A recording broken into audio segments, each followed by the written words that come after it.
Bonjour à ceux qui nous rejoignent, c'est la deuxième partie de cette matinale d'info avec Territoire d'Info. Vous le savez, sur Public Sénat avec la presse quotidienne régionale, les Indés radios, 130 radios sur tout le territoire français qui sont nos partenaires, les télés locales de France et avec TV5 Monde qui nous diffuse tout le week-end. Aujourd'hui, l'invité politique de 8h, c'est le député européen, membre d'Europe Écologie Les Verts, Yannick Jadot. Bonjour. Bonjour. Merci d'être avec nous et de vous être levé tôt ce vendredi matin. Voilà, Mickaël Zamès va vous interroger à mes côtés. Bonjour, spécialiste politique de Public Sénat, et Patrick Moyon de Ouest France, le plus grand quotidien régional français. Yannick Jadot, on va tout de suite démarrer par une question concernant la rupture définitive qu'on pense qu'il y a avec le quinquennat Hollande après les déclarations en Chine de Bruno Le Maire qui a dit « Le temps où la France déclarait que la finance était notre ennemi est révolu ». Alors, est-ce que, je vous pose la question à vous, il y a une rupture définitive avec le quinquennat précédent dans ce domaine-là? Je ne crois pas, parce que malheureusement, il ne vous a pas échappé que ce qui devait être derrière le discours de François Hollande sur la finance, c'était à la fois la séparation des banques. On était clairement à cette époque-là dans l'idée qu'il faut séparer les banques de dépôt et la collectivité protégerait les dépôts et puis les banques d'investissement, celles qui spéculent, celles qui font de la finance leur principale source de financement. Cette séparation n'a pas été réalisée. On était aussi à l'époque sur l'idée de renforcer, d'accélérer le projet de taxe sur les transactions financières. Il n'a toujours pas abouti à l'échelle européenne. Même la taxe bancaire française a réduit son envergure. Et puis on entend et Bruno Le Maire et Emmanuel Macron dire que ce projet européen, il est urgent d'attendre. Donc non, je ne crois pas qu'on ait changé d'époque. On a peut-être changé d'époque sur la façon d'assumer des choix politiques. François Hollande était parti avec cette phrase « La finance, c'est mon ennemi ». Et ça n'a jamais été le propos du président de la République actuelle. Donc finalement, ils assument... Emmanuel Macron, lui, il l'assume, c'est ce que vous dites. Il l'assume comme le précédent gouvernement l'assumait. D'ailleurs, il ne vous a pas échappé que la France a semblé choisir plutôt de recevoir l'institution bancaire financière de la City à Paris plutôt que l'agence du médicament. Il y a un choix politique qui a été fait. Dans ce même sommet, le ministre de l'économie a assuré que la France voulait être leader en matière de finances vertes, donc transition écologique, autres projets environnementaux. Est-ce que vous les croyez ? J'ai envie toujours d'y croire. Vous savez, on a l'accord de Paris, dont la France est la gardienne, parce que ça s'est déroulé à Paris sur le climat, qui dit d'un côté, il faut limiter le réchauffement climatique entre 1,5 et 2 degrés. Donc c'est un objectif extrêmement ambitieux. Et de l'autre côté, des États dont les engagements aujourd'hui nous amènent à 3 ou 4 degrés de réchauffement. Il y a un gouffre entre les discours et la diplomatie climatique et l'action. Et tout ce qui peut participer de verdir à la fois notre système énergétique, notre économie, nos vies quotidiennes, mais évidemment l'ensemble de la finance va dans le bon sens. Après, taxe sur les transactions financières, ça devait être notre principal levier pour justement aider notamment les pays du Sud sur la question du climat. Il ne vous a pas échappé que des banques françaises sont encore très impliquées dans des projets charbon de par le monde, y compris la COFAS, qui est notre instrument public de soutien aux exportations, de lui-même n'est pas décarboné. On a donc finance verte, le projet est très bien, c'est d'ailleurs l'objectif ou le cœur du sommet Macron qui se déroulera le 12 décembre à Paris, tant mieux, mais encore une fois, il ne s'agit pas simplement de dire mesdames et messieurs de la finance, faites mieux. C'est que l'État doit lui-même faire le ménage dans ses outils de finances publiques pour encourager et probablement davantage encadrer la finance privée. Yannick Jadot, loi de transition énergétique 2015 prévoyait que la part du nucléaire soit ramenée de 75% à 50% d'ici à 2025. Nicolas Hulot dit que aujourd'hui je préfère la sincérité, il dit c'est pas possible. Qu'est-ce que vous en pensez ? Ça a été un vrai choc pour beaucoup d'écologistes et au-delà des écologistes, pour tous ceux qui, depuis des années, ont à cœur la transition énergétique, que ce soit les industries des énergies renouvelables, tous les acteurs économiques qui travaillent sur la maîtrise de l'énergie. Pour ma part, je n'ai pas compris. Vous savez, la loi de 2015, ça n'a pas été une ordonnance prise en 24 heures. Il y a eu 1 an de débat public avec tous les acteurs. Les familles, les salariés, les entreprises, les collectivités, l'État. Il y a eu une confrontation transparente de tous les scénarios énergétiques. Et vous avez eu, après, une loi débattue, votée au Parlement. Comment est-ce que vous Donc- expliquez alors ce Donc, recul on a aujourd'hui eu un processus qui est, pour les écologistes, ce qu'on fait de mieux. Le compromis entre les acteurs avec un objectif ambitieux, mais avec tous les acteurs. Et d'un seul coup, il y a un coup de pression du lobby nucléaire, il y a une sorte de, bon, on ne va pas rentrer dans les détails, mais une sorte de manipulation autour des scénarios RTE qui ont été présentés. Parce qu'en fait, le scénario qui est invoqué, C'était sous la pression, pour être clair, simple. ça a été sous la pression, mais moi ce que je regrette profondément, c'est que beaucoup d'experts indépendants, avec qui, y compris Nicolas Hulot a travaillé toutes ces dernières années, confirment qu'on peut encore atteindre cet objectif. Et vous savez, le nucléaire dans notre système énergétique, c'est comme un mammouth dans l'ascenseur de la transition énergétique.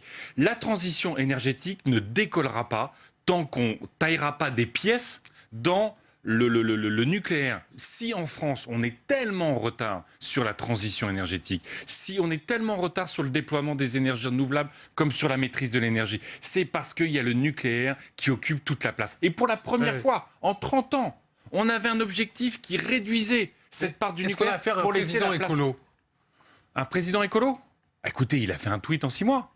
Le président écolo, il a fait un tweet sur le glyphosate en 6 mois. Mais là-dessus, si vous voulez, ce Et que glyphosate, signifie... Si vous êtes sur le glyphosate d'ailleurs. Oui, Ouais, mais de attendez, président écolo. pour finir sur la transition énergétique, y compris en reprenant des arguments totalement éculés. L'idée que si ce n'est pas des centrales nucléaires, ce sont des centrales charbon, mais ça n'a aucun sens dans l'espace énergétique aujourd'hui. RTE dit quand même qu'il faudrait à ce moment-là maintenir en activité Non, 3 mais centrales le à problème- charbon. Oui, mais le problème, ce qui n'a pas été dit, c'est que le scénario RTE, qui a été utilisé pour dire on ne peut pas tenir l'objectif de la loi. L'objectif de la loi, c'est en fait de multiplier par 4 nos exportations. C'est ça qui n'a pas été dit. C'est qu'on met 12 réacteurs français pour exporter, alors que le nucléaire est beaucoup plus cher aujourd'hui que toutes les énergies, et donc on n'exportera pas plus. Donc il y a un biais dans le coup de pression qui a été mis, et moi je regrette que le ministre de la Transition écologique ait, plutôt que de dire, il a reculé l'objectif, il a renoncé à contraindre fortement le nucléaire, alors que l'objectif, dans un monde tellement changeant du point de vue énergétique, c'est mobilisons-nous, redoublons nos efforts. La France est en Yannick retard Jadot. sur les énergies renouvelables. Ce sont des centaines de milliers d'emplois, des centaines de Vous milliers parliez du d'emplois. nucléaire. Oui. Le président de l'autorité de sûreté nucléaire était auditionné hier au Sénat. Il s'inquiète. Il dit à moyen terme, le contexte est préoccupant. Vous partagez cet avis? Qu'est-ce que Bien vous demandez sûr. au gouvernement? C'est ça, en plus, vous me dites qu'il le fait au nom de la sincérité ou du réalisme. Mais quel est le réalisme de l'industrie nucléaire aujourd'hui? Un tiers des réacteurs à l'arrêt du fait du mauvais état des centrales. Vous avez des alertes de l'autorité de sûreté nucléaire en permanence. Vous avez des projets EPR, le coût a été multiplié par 3. On a pris une décennie De de retard. Vous avez le projet Hinkley Point qui a conduit à la démission du directeur financier tellement c'est un gouffre. Areva est coulé, EDF au bord de la faillite. Le réalisme, c'est nous aujourd'hui. Ce sont des énergies renouvelables 2 fois moins chères qui créent 3 fois plus d'emplois. C'est la maîtrise de l'énergie dans nos logements dont ont tellement besoin les Français. C'est Yannick Jadot, député européen, membre d'Europe Écologie Les Verts, qui est l'invité de Territoire d'Info ce matin en direct. Dans quelques jours, Yannick Jadot, le Premier ministre, aura sur son bureau un rapport des médiateurs dans le dossier de Notre-Dame-des-Landes. Un sondage de Ouest France indique que 54% des gens interrogés souhaitent qu'Emmanuel Macron tienne son engagement. Alors, est-ce que cet aéroport se fera? J'espère que non. Alors, vous parlez d'un sondage, il y a Ouest France. le représentant d'Ouest France ici. C'est un sondage qui a été commandé par les pro-aéroports. Hein. Et vous savez que dans un sondage, la façon dont on pose la question oriente souvent la réponse. Donc, voilà. Maintenant, sur le fond, est-ce qu'on est toujours dans l'ère du jetable, y compris on jette l'aéroport Nantes-Atlantique pour en faire un nouveau, pour faire plus de béton au détriment des terres agricoles, au détriment de la biodiversité? Ou est-ce qu'on est dans l'ère aujourd'hui de la rationalité? Les experts nous expliquent que Nantes-Atlantique peut augmenter, y compris sa capacité, qu'il y a plein d'aéroports équivalents qui ont 2, 3, 4 fois plus de passagers. C'est un aéroport qui est un aéroport en très bon état. Donc, moi, je dis simplement au président de la République qui aura tranché sur ce dossier-là, Est-ce qu'il envoie le signal que on continue à être dans l'ère du jetable, on gaspille l'argent public, on détruit l'environnement, on détruit l'agriculture, ou est-ce qu'on est dans l'ère de la sobriété de nos finances publiques et de la rationalité économique et on garde l'Atlantique? Yannick Jadot, il n'y a pas eu qu'un sondage, il y a eu également un référendum avec une majorité qui s'était prononcée pour cet aéroport et rien n'a été fait. Demain, si les médiateurs donnent un avis plutôt favorable, est-ce que vous irez manifester? Bien sûr. À Notre-Dame-des-Landes? Moi, je suis contre ce projet. Je suis contre ce projet jusqu'au bout. J'essaierai de l'empêcher. Jusqu'au bout, je dirais, est-ce que... Vous savez que Notre-Dame-des-Landes, c'est le château d'eau de la Loire-Atlantique. Non, mais c'est un endroit, c'est une zone humide extrêmement importante pour toute la région. Et surtout, on n'en a pas besoin. On a un aéroport actuel. J'ai fait partie du Comité national de la transition écologique. C'est le comité du précédent gouvernement qui a été mis en place pour organiser la démocratie environnementale. Il y a dedans les régions, les mairies, les départements, des parlementaires de tous bords politiques, les associations. Tout le monde était là. Quand Manuel Valls a proposé cette consultation, ce référendum, pro et anti Notre-Dame-des-Landes, unanimité contre cette consultation tellement elle était biaisée. Il y a là une responsabilité dramatique du précédent gouvernement d'avoir prétendument joué la démocratie contre la rationalité, mais en biaisant totalement la démocratie. Vous mettez en cause Manuel Valls, par exemple? Bien sûr. Oui. Cette consultation était totalement tronquée, totalement tordue. Et heureusement que, y compris dans le précédent gouvernement, Bernard Cazeneuve, comme Jean-Yves Le Drian, ont calmé Manuel Valls sur l'évacuation de Notre-Dame-des-Landes avec tous les enjeux de sécurité. On a un problème d'ordre public aujourd'hui. Si on évacue la ZAD et les zadistes, est-ce que là, on va vers le drame? Et donc, du coup, ça permettrait de préparer les esprits au fait qu'on ne va pas faire Notre-Dame-des-Landes. Il y a un enjeu évident de sécurité que personne ne peut ignorer. Malheureusement, vous savez que se cristallise autour de Notre-Dame-des-Landes une formidable et très belle résistance des paysans, des militants qui aujourd'hui habitent sur la région ou habitent sur la zone et en dehors. Et puis, vous avez une bande de totos, de gens brutaux, violents, qui arrivent de toute l'Europe dès qu'il y a la possibilité de se taper avec les... Est-ce qu'il ne faut pas les évacuer? Non, mais aujourd'hui, ils n'ont pas envie de travailler la terre. Vous avez des gens qui veulent travailler la terre. Eux n'ont pas envie de travailler la terre. Il y a un enjeu de sécurité autour de cette évacuation. Personne n'a envie de recommencer Sivins. Et je crois qu'encore une fois, on est obligé de prendre en compte cet élément, mais ce qui doit prédominer à la décision, c'est est-ce que ça renforce l'intérêt général de transférer l'aéroport sur Notre-Dame-des-Landes ou est-ce que l'intérêt général et la rationalité, c'est de le maintenir en Atlantique? Je soutiens la deuxième option. Yannick Jadot, Nicolas Hulot avait dit que si l'aéroport devait se faire, il prendrait probablement la décision de quitter le gouvernement. Est-ce que vous pensez qu'il devra quitter le gouvernement si l'aéroport se fait? Écoutez, j'ai dit récemment, malgré toute l'amitié que j'ai pour Nicolas Hulot, que sur les perturbateurs endocriniens, sur le CETA, sur le nucléaire, j'ai considéré qu'il n'avait probablement pas suffisamment mené la bataille ou qu'il avait renoncé trop tôt sur des objectifs extrêmement ambitieux, extrêmement importants pour l'écologie. Il est évident qu'à la fois Notre-Dame-des-Landes, le fait de le faire ou de ne pas le faire, c'est pas ça qui va sauver le climat et la biodiversité planétaire. Personne ne dit, mais c'est un symbole tellement puissant. C'est un symbole aussi pour Nicolas Hulot. C'est un symbole tellement puissant de dans quel monde nous vivons. Est-ce qu'on vit dans le monde d'avant du projet qui voulait faire atterrir le Concorde ou est-ce qu'on joue dans le... Très bien, mais là on parle de Nicolas Hulot. Et donc, moi, je crois que ce serait malheureusement une défaite extraordinaire, supplémentaire, une forme d'humiliation aussi.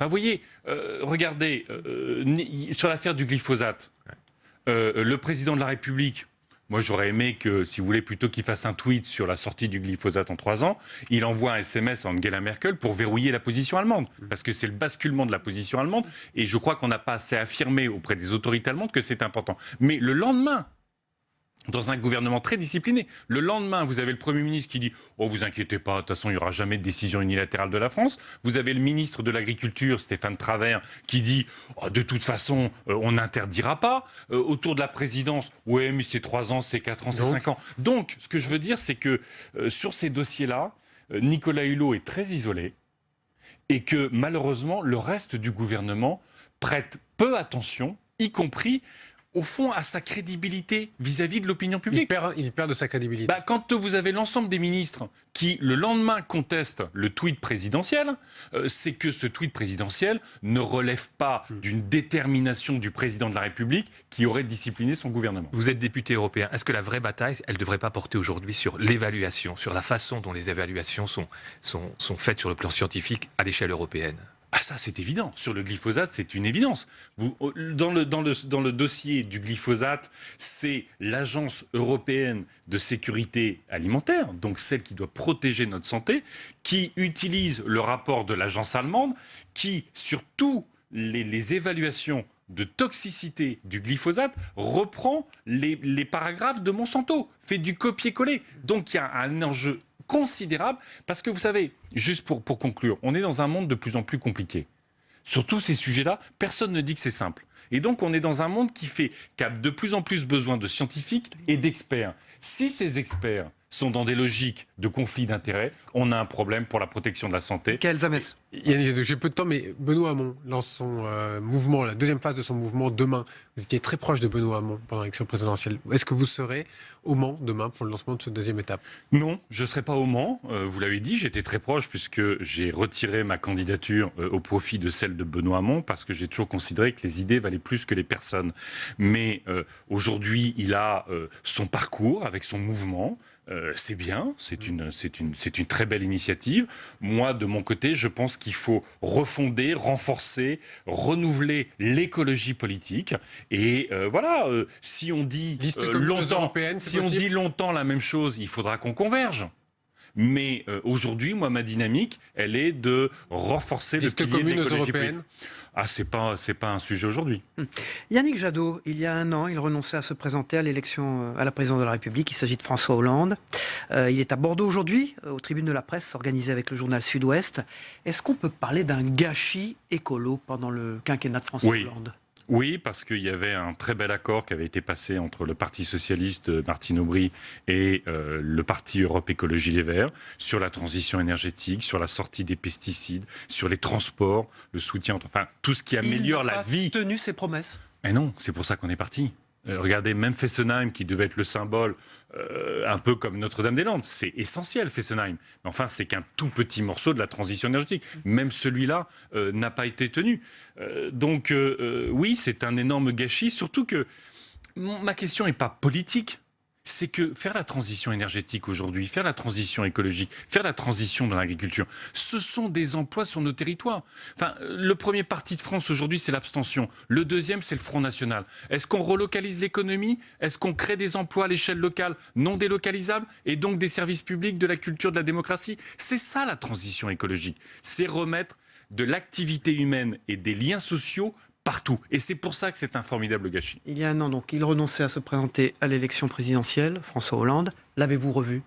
Oui, parce que nous étions ensemble au prix de l'humour de la presse il y a quelques jours.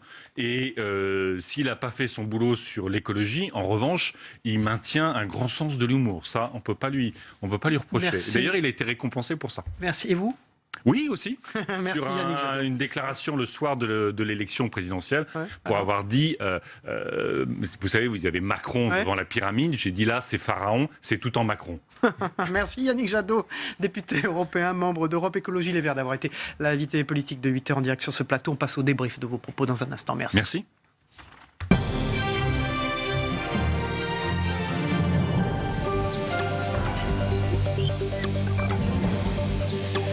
Voilà, Yannick Jadot quitte ce plateau, l'invité politique de 8h de Territoire d'Info, et font leurs entrées de débriefeurs de l'actualité, mais aussi des propos de Yannick Jadot, bien sûr. Il s'agit de Samuel Ribaud, de l'agence locale de presse, qui travaille pour la presse quotidienne régionale. Il était présent dans la première partie du JT du Territoire. Et Yves Bigot. Bonjour Yves Bigot. Bonjour Cyril. Directeur général de TV5 Monde, notre partenaire qui diffuse chaque week-end Territoire d'Info sur ses 9 antennes. On y reviendra à la fin de cette émission. Merci d'être là, Yves Bigot. On passe tout de suite à ce qu'a dit Yannick Jadot sur la déclaration, enfin ce qu'a dit Bruno Le Maire en Chine, qui a dit le temps où la France déclarait que la finance était notre ennemi est révolu. Vous avez senti un net agacement de la part de Yannick Jadot ? Non. À vrai dire, non. Ma question était inversée, exprès. Il a lui-même précisé que finalement, une fois le discours du Bourget achevé, François Hollande n'avait absolument pas appliqué cette politique qui devait consister à lutter contre la finance et notamment à séparer les activités des banques. Donc non, j'ai envie de dire que Yannick Jadot constate et valide une clarification de la méthode. Donc, comme il a beaucoup d'humour... Alors, même question inversée pour vous, Yves Bigot. Ah non, il a été bon. Parce que les écolos, tout le monde les aime. C'est-à-dire, théoriquement, ils devraient être au pouvoir, parce que tout le monde est d'accord sur le fond avec ce qu'ils disent. Tout le monde est inquiet de l'insécurité alimentaire, tout le monde a peur, malgré tout, du nucléaire, de ses conséquences, les déchets, on ne sait pas ce que ça devient, etc. Normalement, les écolos, ils devraient être au pouvoir. La grande question, c'est pourquoi n'y sont-ils pas ? C'est qu'ils ont toujours un problème à avoir une crédibilité auprès du grand public. Et alors, je dirais particulièrement en France, parce qu'en Allemagne, en Belgique, par exemple, ils sont au pouvoir dans des coalitions. En France, ça a toujours été plus difficile. On voit les scores dans les élections. C'était un peu la logique, c'était quand le candidat était Danny Cohn-Bendit, il faisait un très bon score, quand c'était pas lui, il faisait un mauvais score. Là, moi, j'ai trouvé ce matin que Yannick Jadot, il a été bon, parce qu'il est précis techniquement sur les questions qu'on lui pose, et il n'a pas d'hystérie. Alors, justement, sur les thèmes, le nucléaire. Alors, il a dit la transition énergétique ne se fera pas si on ne taille pas des pierres sur le nucléaire. Oui, le nucléaire, on sait que c'est un choix politique qui remonte aux années 60 et au général de Gaulle qui prenait l'indépendance énergétique de la France. Mais à l'époque, on ne parlait pas de transition énergétique, on ne parlait pas d'énergie renouvelable, on avait fait quelques barrages et puis on s'était arrêté là. Donc Yannick Jadot, et je rejoins ce que vient de dire Yves Bigot, il est non pas dans le sens de l'opinion, mais l'opinion a rejoint le sens prôné par les écologistes depuis des années. Le nucléaire, enfin, il faut quand même dire qu'aujourd'hui, les gens qui votent, ce sont des enfants de Fukushima, ce sont des enfants de Tchernobyl, qu'on a vécu des accidents nucléaires majeurs. Oui, et tout simplement, quand on se baigne l'été dans l'océan, on voit bien qu'il y a ce qu'on appelait du mazout. On voit aussi que l'écologie, c'est concret. Les problèmes sont concrets. Oui, les problèmes. Nous, nos enfants et ceux qui arrivent. Les problèmes sont concrets. Ce qui est difficile, c'est la traduction finalement de l'écologie dans la politique. Il y a quand même deux candidats à l'élection présidentielle qui avaient réussi à l'intégrer à leur discours. Benoît Hamon d'une part et surtout Jean-Luc Mélenchon, aussi surprenant que ça puisse paraître, d'autre part. Donc ça veut dire que les idées prônées par les écologistes sont aujourd'hui vivantes politiquement, mais eux sont quasi en état de mort cérébrale et ça c'est très étrange. Alors vous parlez de Benoît Hamon. Yves Bigot, il a parlé de Benoît Hamon, qui l'a soutenu, il s'est même retiré au profit de Benoît Hamon à l'élection présidentielle. Yannick Jadot, qui était notre invité tout à l'heure. Pas un super succès, au bout. Voilà, pas un gros succès, mais alors visiblement, les ponts ne sont pas rompus, il pourrait se retrouver dans l'avenir. Alors, sur les élections européennes, la question lui a été posée directement, ça n'est pas le moment, mais en tout cas, il a laissé la porte ouverte. C'est clair qu'il y a une recomposition de la gauche qui est en jachère aujourd'hui. Il y a un électorat pour ça qui ne sait pas trop où donner de la tête entre les excès bolivaristes, on va dire, de Jean-Luc Mélenchon, mais qui en même temps est très mobilisateur auprès d'un certain électorat. Il y a effectivement l'électorat socialiste traditionnel déçu, la partie qui ne s'est pas ralliée à Emmanuel Macron. Et puis il y a tout l'électorat anciennement communiste, d'extrême gauche, etc. Il y a là quelque chose qui attend une recomposition qui, pour l'instant, n'est pas encore en train de se faire. Je dirais que la déprime ou la dépression Mélenchon n'a pas permis, pour l'instant, de gérer cette question. Mais c'est sûr que les européennes ou les échéances suivantes à venir attendent qu'il se passe quelque chose dans cette masse. Sur Emmanuel Macron, vous avez vu, quand la question lui a été posée, est-ce qu'il le trouve écologiste, il a dit un tweet sur le glyphosate en 6 mois. Oui, mais bon, il y a cette réunion du 12 décembre. Il faut aussi un peu juger sur la distance. Parce que c'est pareil, l'échec, on va dire, de la présidence Hollande sur l'écologie, il faut quand même donner le crédit de la réussite de la COP21. Et Laurent Fabius, qui a mené ça quand même 2 mains de maître, parce que ça n'était pas facile d'amener la Chine, d'amener le Canada, d'amener l'Australie, d'amener un certain nombre de pays qui étaient réfractaires jusque-là à signer ces accords. Après, on peut regretter que ces accords, la COP22, la COP23, on a l'impression que ça redescend à chaque fois. Mais enfin, c'était quand même une réussite spectaculaire. Alors, le dossier de Notre-Dame-des-Landes, vous avez entendu Yannick Jadot, avec des craintes, et il en a, de violence tout de même, s'il fallait évacuer la ZAC. On sait que parmi les... D'ailleurs, il a été très, très malin de dissocier la famille, je dirais, écologiste, environnementale, qui effectivement est investie dans ce dossier, comme elle est investie au niveau du tunnel entre Lyon et Turin.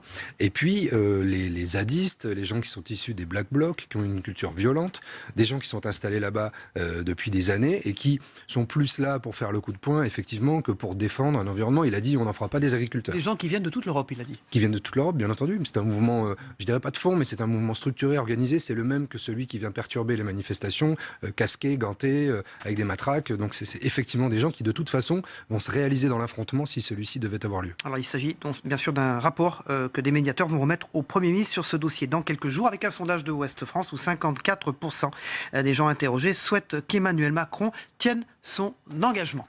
Yves Bigot, on va parler de vous et de TV5 Monde, notre partenaire, donc le 3e réseau de télévision du monde, après MTV et CNN. Pourquoi ? Parce que c'est la francophonie. La francophonie est évidemment une langue qui est en train de se développer.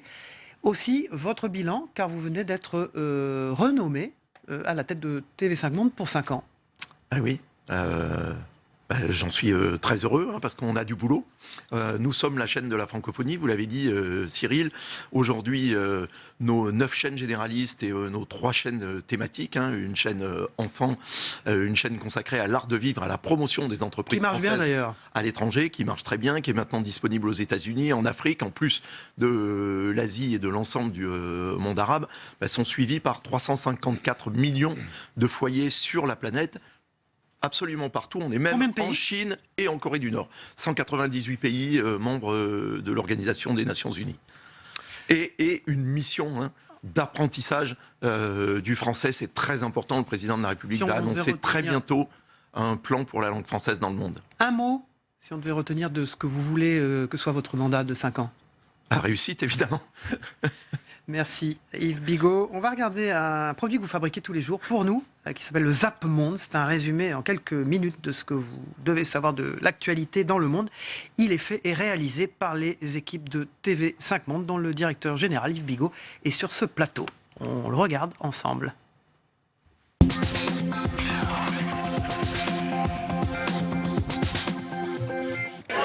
La séance commence d'emblée par des invectives.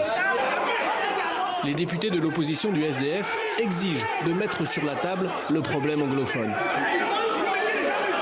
Le Premier ministre Philémon Yang est très surpris. Il doit prononcer un discours, il s'avance même jusqu'au pupitre. Mais jamais il ne pourra parler. Ces députés accusent aussi le président de l'Assemblée d'avoir fait entrer des hommes en armes pour les empêcher d'aborder cette crise anglophone. Personne ne peut entrer ici en possession d'armes. Les soldats ne peuvent pas venir et cette Chambre a le devoir de se protéger et de protéger les députés de ce genre de choses. Le portrait de Slobodan Praljak flotte sur la place principale de Mostar. Sur la bannière, cette inscription « Ton sacrifice ne sera jamais oublié ». Les Croates pleurent leur général, celui qui avait combattu les Serbes, puis chassé les Bosniaques musulmans de la ville durant la guerre. Son geste, dont nous avons malheureusement tous été témoins, illustre surtout la profonde injustice morale envers les accusés croates de Bosnie et le peuple croate. En France ou ailleurs dans un autre État européen, des violeurs n'ont même pas 7 ans de prison. Un homicide passionnel, vous n'avez même pas 7 ans de prison. Et moi, je vais juste tenter de sauver ma famille d'une mort quasi certaine. Et on me dit, monsieur, c'est 7 ans de prison. Ou alors, si vous avez les moyens, comme ici les riches, vous payez. Il y a 2 ans, Stéphane Pellissier est arrêté ici, près du port de Patras en Grèce, alors qu'il tente d'aider sa belle famille syrienne à rejoindre l'Italie illégalement.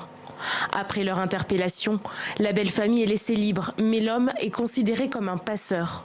Le Français est alors poursuivi par la justice grecque.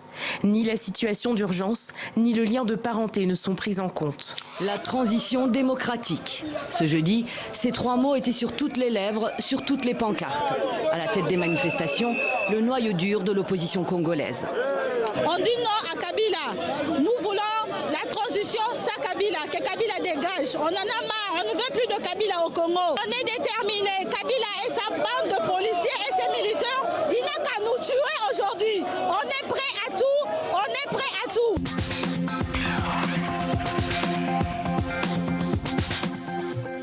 Voilà le Zap Monde par TV5 Monde. Merci de nous avoir suivis. Demain matin, je vous retrouve pour les meilleurs moments des interviews politiques de la semaine. Ce sera diffusé également dans 98 pays. Territoire d'info, diffusé par TV5 Monde, dont le directeur général Yves Bigot était sur notre plateau ce matin. Merci Yves. Merci bon Cyril. week-end. Merci Samuel Bigot. On se retrouve lundi pour une nouvelle matinale d'info.